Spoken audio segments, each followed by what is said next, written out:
Om Swastiastu, pemirsa BB News TV dimanapun berada, semoga kalian selalu sehat dan berbahagia. Hari ini saya berada di sebuah tempat yang mungkin dalam benak Anda ini suatu tempat yang sangat menyeramkan lah. Juga bisa dikatakan sangat menjijikkan bagi sebagian orang. Tetapi hari ini kita menghadapi masalah yang sama, yaitu sampah. Hari ini saya berada di tempat pembuangan akhir sampah yang ada di Desa Adat Temesi. Di sini gunungan sampah begitu tinggi. Ini merupakan produksi dari sampah-sampah yang ada di Kabupaten Gianyar. Dikumpulkan di sini, dipilah, sehingga bisa mengurangi masalah-masalah yang timbulkan dari sampah. Oleh karena itu hari ini saya akan menemui salah seorang pengelola sampah yang mendaur ulang sampah melalui yayasannya. Bagaimana mengolah sampah organik ini menjadi bahan-bahan yang berguna bagi kehidupan masyarakat. Artinya mendaur ulang sampah menjadi pupuk organik. Kita akan menemui Bapak Wayan Cakre. Mari ikuti saya.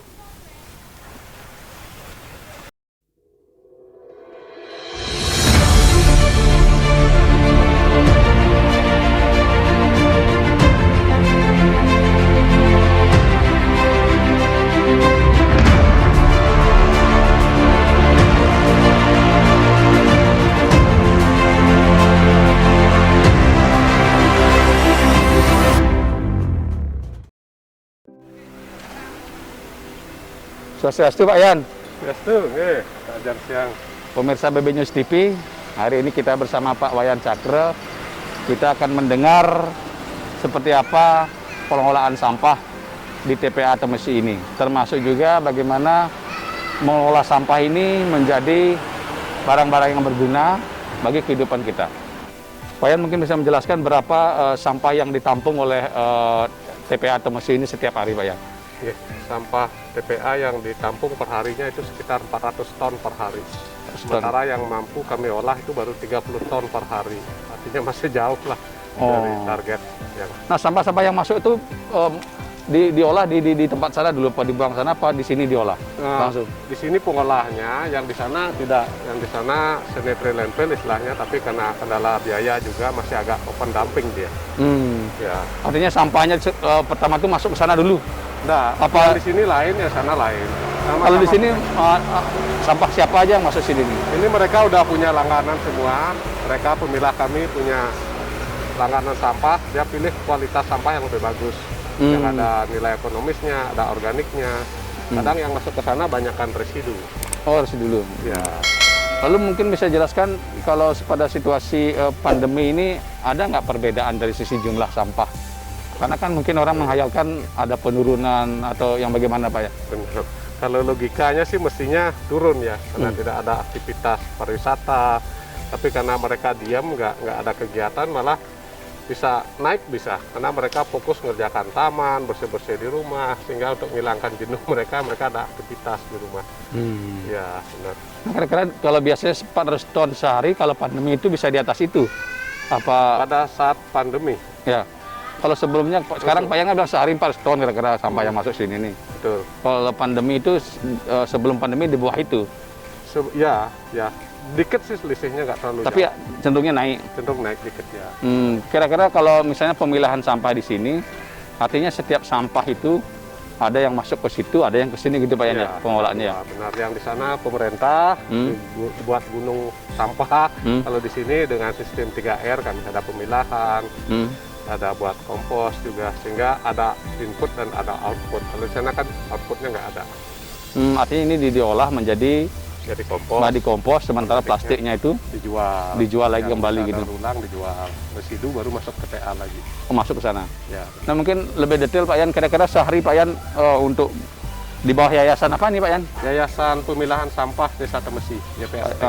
Sehari itu berapa ini ton Pak ngolah sampah ambil jalan Pak? Yang mampu kami olah itu baru rata-rata 30 ton per hari, Pak. 30 ton per hari, itu berupa sampah organik? Sampah organiknya, ya. Kalau plastiknya kira-kira berapa ton, Pak ya? Ditambah anorganik itu rata-rata anorganiknya ada 2-3 ton per hari lah. Pemirsa, bahwa tiap hari Yayas ini baru bisa mengelola 30 ton. Padahal sampah yang datang ke Temesi ini sekitar 400 ton. Benar. Ada selisih sekali itu. Ya, betul. Jadi kalau ini sebenarnya sudah termasuk pengolahan sampah, artinya menjadikan kompos ini terbesar mungkin di Indonesia Pak Yan ya. Betul. Ya. Itu baru hanya bisa 30 ton, padahal produksinya itu sampah yang masuk 400 ton. Benar. Nah, seperti apa pengelolaannya? Mari kita lebih detail lagi sama Pak Yan. Ya. Nah, Pak Yan ini berarti mengerjakan berapa ini Pak ya? Tenaga untuk pengelolaan ini? Pemilah kami ada sekitar 50 orang ada. 50 orang. Oke, naik turun sih ada yang pulang, ada yang kerja. Gitu. Tapi mereka rata-rata sekitar itu. Iya, rata-rata sekitar itu. Nah, dari 30 ton itu, ini adalah bentuk pemilah saja, sudah menjadi kompos Pak ya? Masih bahan baku dia, baru dipilah. Kalau jadi kompos itu sekitar 20% ya. Ada 6 ton kompos jadi per hari lah. Oke. Pemirsa BB News TV, kalau kalian masuk ke sini pasti kalian merasa kayaknya bau gitu. Tapi bagus, kalau zaman COVID ini bagus orang bisa merasakan bau. Karena sekarang ini kalau orang tidak merasakan apa-apa, tidak merasa bau, tidak bisa mencium, tidak bisa merasakan, itu juga berbahaya. Bisa tapi kalau Anda ingin ngetes, tiba datang ke sini, lihat bagaimana mereka berjuang untuk mengolah sampah ini. Mereka tujuannya juga di samping untuk ekonomi, juga untuk lingkungan. Kalau mereka ada di sini nih, kalau ada kayak Pak Yani di sini, kita bisa sulit nanti. Kayak lingkungan kita bisa terganggu karena tidak ada yang mengolah sampah setelah sampah itu datang. Jadi oleh karena itu, mari kita lihat seperti apa detail pengolahan sampah menjadi kompos. Itu tadi kan sudah Anda lihat bahwa pemilahnya seperti itu. Sampah yang datang dipilah, yang di plastik dipisah, sementara yang organik dipisah. Yang organik ini diolah menjadi kompos. Nah, kita lihat cara pengolahan kompos. Pak Yan, kan ini kalau untuk mengolah sampah ini kan tidak murah, butuh investasi lah. Betul. Nah, kira-kira ini bagaimana sistem ini Pak ya, pengelolaannya ini sehingga bisa, karena biaya investasi yang besar, dari mana sumber dananya Pak ya? Ya, kebetulan kami terdaftar di salah satu badan PBB di UNEP dan APED-nya, dapat sertifikat. Berdasarkan sertifikat itu kami layak mendapatkan karbon kredit istilahnya. Menjual sistem kami, ada sebuah perusahaan di luar negeri yang membeli aktivitas kami. Itu dulu namanya Kuoni di Jerman. Kuoni ya, dia agen perjalanan. Setiap tamu yang ke luar negeri itu udah dicap biaya di sini.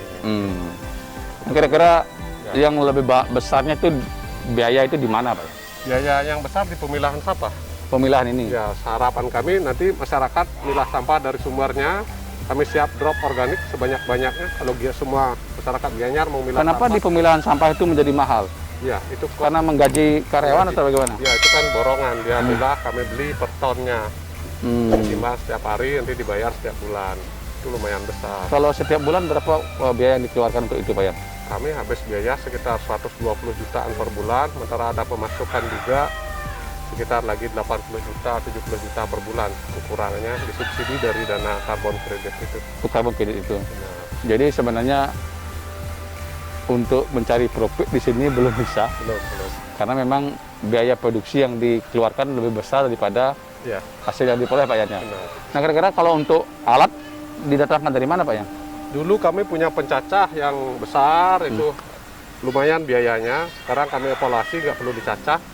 Sampah organik ditimbun aja, disiram setiap hari, dibalik pakai alat berat. Kebetulan alat berat dapat juga dari bantuan. Ada eskavator juga, cuman alatnya ayakan aja di ujung. Karena dia akan lapuk sendiri, diayak terakhir. Dan disiram setiap hari gitu. Dan ada proses aerasi pakai blower. Oh, ada gitunya? Ada itu, ini darah. Yang mesin pencacahnya yang dulu dulu besar, itu akan lebih besar lagi biayanya kalau biayanya lebih ini ya, kosnya lebih jadi tinggi. Lebih mahal ya jadinya. Mahal biayanya. Mungkin Pak Yan bisa langsung kita lihat syaratnya. Mari.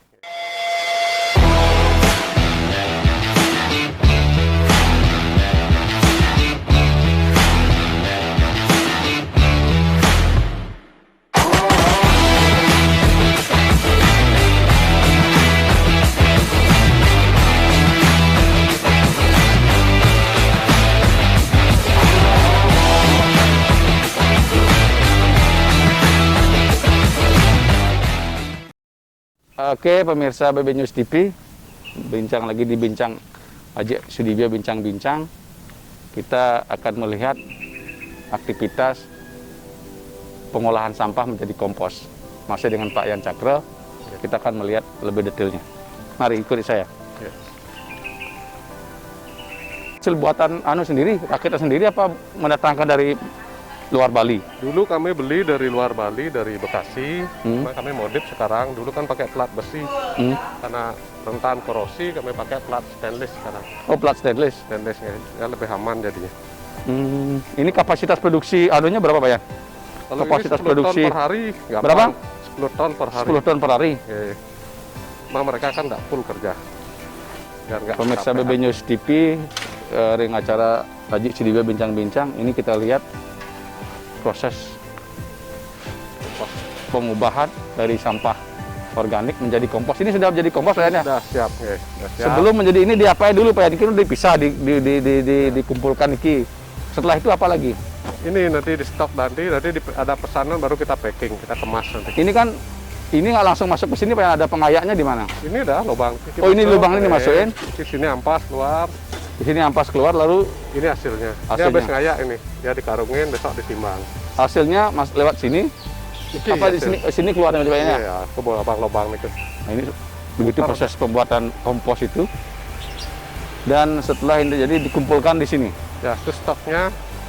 Ini udah ada stok ratusan ton. Nah, kira-kira Pak Yan kalau sudah menjadi dibuat kemasannya berapa kilo aja Pak Yan? Kalau Kalau untuk sampah? proyek dari pemerintah kami buat kemasan 40 kilo. Kalau retailnya kami buat 20. Tergantung pesanan nanti.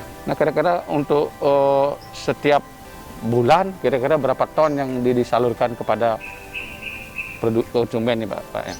Kalau yang pesanan pemerintah, kalau yang proyek karena kami harus mix dengan kotoran hewan lagi. Tahun ini ada 1.000 ton kami pesanan. 1.000 ton. Ya, dari pemerintah provinsi. 3.000 sih kami udah rekanan juga. Karena berkelompok untuk Bali Timur kami ada 7 kelompok. Khusus Temesi ini dapat 1.000 ton. Kira-kira yang ada nggak keunggulan kompos dari bahan ini Pak Yan dibandingkan dengan kompos-kompos lainnya? Sangat unggul sebenarnya, cuman masyarakat kan belum paham. Ramah lingkungan dia, untuk tanaman apapun bagus. Bisa subur Pak Yan ya? Bisa subur, ya cuma kan tidak instan kayak kimia. Kalau kimia kan cepat dia, cuman kandungan kimianya bahaya di tubuh endap. Kalau ini enggak, sehat sekali tanaman ini. Kalau untuk 1 kilo apa jualannya bagaimana Pak Yan? Kami rata-rata sekilo jualnya 1.000. Rp1.000. Ya, nanti tergantung dikalikan aja. Ada beli curah, ada juga. Curah. Kira-kira kalau produksi Pak Yan untuk 1 karung itu berapa karung Pak Yan sebulan tuh? Tergantung pesan sih, kalau kami karungan banyak ya rusak dia karungnya nanti. Oh, berarti berapapun pesanan baru dikarungin gitu? Ya, mengikuti pesanan. Ini jelaskan kendala apa yang dihadapi Pak Yan dalam pengelolaan sampah di sini nih? Kalau dulu mungkin pasar ya, sekarang pasar sudah teratasi. Sekarang cuman masalah pemilahan sampah aja, karena kami masih milah di sini, itu cost-nya sangat tinggi, sehingga untuk mencari profit susah sekali. Sekarang kan masih rugi. Syukur ada subsidi dari dana karbon kredit itu. Kami sih mimpinya mandiri, sehingga itu menjadi sebuah tantangan bagi kami, bagaimana disupport lah sama masyarakat umum untuk pemilahan sampah, sehingga sampahnya tidak menggunung. Kalau semua organik di drop ke sini berapapun kami siap nanti untuk dianya. Padahal kalau dari bahan baku sebenarnya masih besar yang belum bisa diambil ya Pak Yan. Potensi sekali. Karena masalah dana dan yang lain itu menjadi sulit untuk mengolah semuanya Pak Yan. Kira-kira yang baru bisa diolah itu pemirsa BB News TV baru 30 ton Pak Yan ya. Iya, betul. Sementara yang lain belum. Betul. Nah, kira-kira kalau ini berapa ton nih Pak Yan? Kalau ini stok kami ada 150 ton ada. 150 ton. Ya, dan sudah diambil juga teman-teman produsen pupuk organik. Dia beli curah, kami support dia untuk berproduksi, dia campur dengan kotoran hewan. Oh, ini Ya, bisa ke Kintamani juga Pak Yan ini Pak Yan ya? udah banyak kita mani. Ya. Oh, berarti ini untuk pupuk-pupuk untuk apa namanya? Sayuran, untuk mager, jeruk ya? ya. Itu. Betul. Artinya kalau produksi ini janganlah kita tidak khawatir sekarang dengan pasar, tapi justru khawatir tentang bagaimana ininya mencari profit itu Pak Yan, Iya, karena cari mungkin profit. karena biaya yang begitu besar, Iya. biaya produksi begitu besar. Kira-kira kalau ke depan ini dalam hayalan Pak Yan ini seperti apa pengolahan sampah ini sebaiknya Pak Yan? Ya. Sementara kan sistem kami, kita masyarakat masih kumpul angkut buang, yang dikumpulkan masih campur.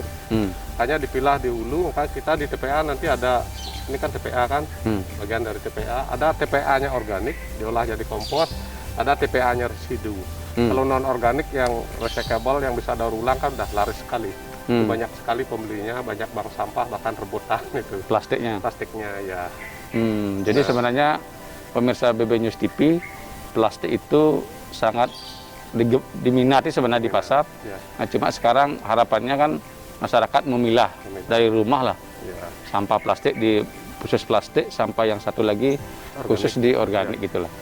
Nah, kira-kira kalau Pak Yan ini kira-kira dengan pengolahan sampah seperti ini dalam jangka waktu berapa tahun jika tidak bisa mandiri nih Pak Yan kira?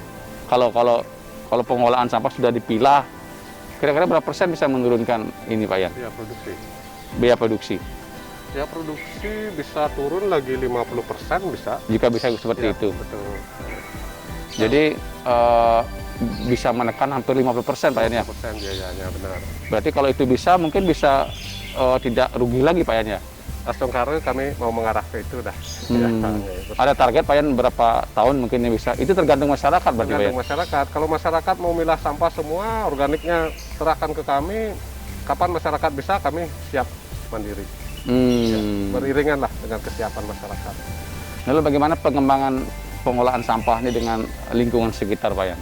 Nah, mungkin bagaimana Pak Yan mengatur sehingga ini menjadi hubungan yang selaras dengan desa adat, hubungan desa dinas dan yang lain Pak Yan? Betul. Ini awalnya kan TPA ini pro kontra, keberadaan pro kontra. Mungkin banyak yang kontra lah, karena desa kami dijadikan TPA, tidak ada penghasilan apapun.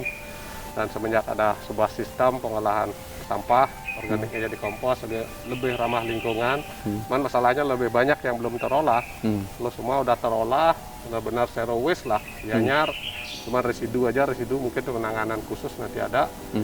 Itu mungkin desa kami akan dengan senang hati menyambut ini.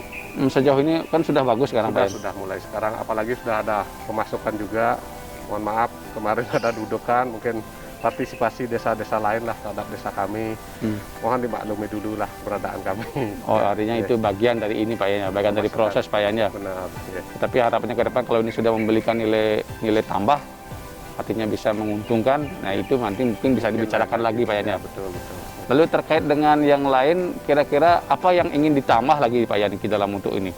Mungkin dari segi alat atau apa yang mungkin Pak Yan untuk pengembangan sini yang akan direncanakan dalam beberapa tahun ke depan Pak Yan? Kalau kita sih di sampah jangan terlalu high tech sebenarnya. Sederhana sekali, cuman masalah pilah sampah itu aja.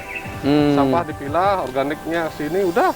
Tidak perlu lagi tambahan teknologi yang lebih canggih Pak Yan? Ya nggak perlu. Buat apa? Itu juga kos. Pencemaran juga, apalagi mesin kan, bahan bakar itu mencemari. Berarti mulai dikurangi itu Pak Yan? Kurangi, kalau bisa pengguna alat mesin-mesin kurangi. Itu sudah membahayai bumi sekali. Jadi mesin seperti ini masih akan ditambah lagi satu Pak Yan? Ya, kalau ini kan ramah lingkungan, dia pakai dinamo, nggak pakai bahan bakar. Oh, tidak pakai bahan bakar Pak Yan, pakai dinamo? Listrik aja. Mungkin untuk pertanyaan penutup Pak Yan, kira-kira mau dibuat seperti apa ini pengolahan sampah di Temesi ini? Kita akan buat yang benar-benar ramah lingkungan lah. Artinya stakeholder semua, termasuk pemerintah, kita berkomunikasi, bersinergi, mencari sebuah sistem yang pas lah, dan masyarakat juga.